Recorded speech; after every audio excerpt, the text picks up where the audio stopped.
मैं ना मेन से पहले ना कुछ चीजें बताऊंगा कि हिंदी मीडियम क्यों लैग कर रहा है, ये बात करते हैं। मेंस की स्ट्रेटजी आपको बहुत लोगों ने बताई होगी, ये पढ़ लो ये पढ़ लो ये पढ़ लो, रिपीट करने में कोई मतलब नहीं है ना। और अपन को क्या करना है कि हम उनके बराबर आए, ये चीजें कुछ करनी है।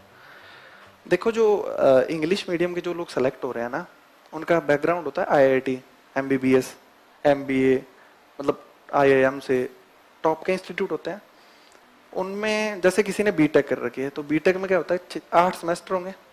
8 सेमेस्टर में 8 तो फाइनल पेपर होंगे और 8 ही मिड टर्म आते हैं, ठीक है। 16 पेपर वो लोग लिखते हैं 4 साल में। अपन लोग बीए की हुई है, 3 पेपर लिखेंगे, ठीक है। और उनके पेपर का परफॉर्मेंस कैसी होती है,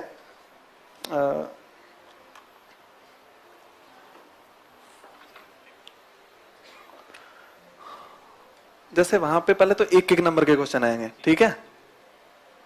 फिर 2-2 नंबर के क्वेश्चन आएंगे, फिर 5-5 नंबर के क्वेश्चन आएंगे, और फिर बड़े क्वेश्चन आएंगे, ठीक है। उसके अलावा फिल इन द ब्लैंक्स भी आते हैं उनके।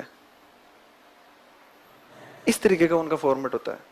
और बीए में जो मेरी यूनिवर्सिटी थी, वहां पे 5 क्वेश्चन आते थे, पूरे 5, है ना।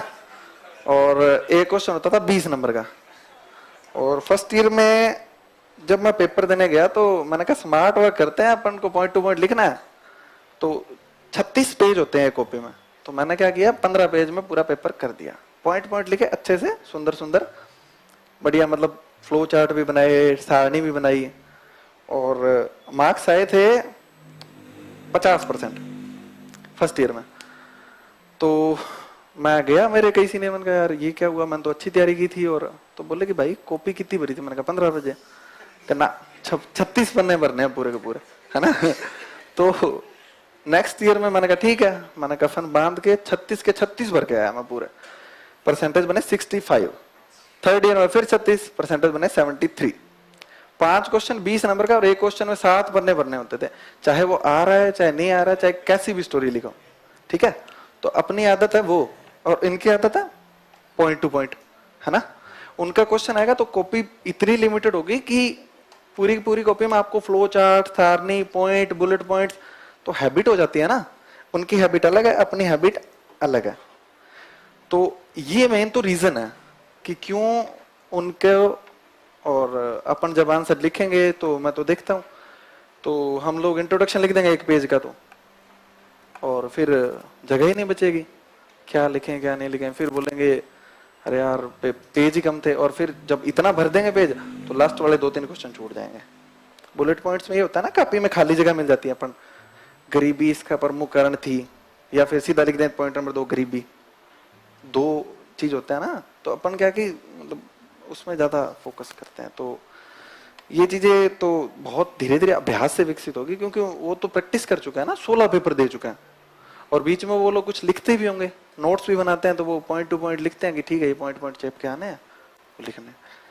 तो पहली चीज तो ये है कि सबसे बड़ा रीजन ये है कि हमको क्यों मार्क्स कम मिल रहे हैं। फिर फ्लो चार्ट तो अपन ने कभी बनाए नहीं होंगे, बीए वगैरह में कभी नहीं बनाए होंगे फ्लो चार्ट, मैप, ये तो बनाते ही नहीं है। मैं भी नहीं बनाता था, सेकंड ईयर थर्ड ईयर में नहीं बना के आया, मैं फर्स्ट ईयर में बना के आया था, तो मार्क्स कम मिले थे। तो ये दिक्कत है। तीसरा दिक्कत है कि हमें इंग्लिश थोड़ी कम आती है ना। अब एसएससी की तैयारी की थी तो उसका बेनिफिट हो गया मेरे को कि इंग्लिश में बहुत कंफर्ट हो गया न्यूज़पेपर पढ़ने में। जैसे अब पेपर में हिंदी ट्रांसलेशन समझ नहीं आता है कई बार, तो इंग्लिश का देख लो भाग के, तो समझ आ जाता है कि हाँ यार क्या लिखा हुआ है।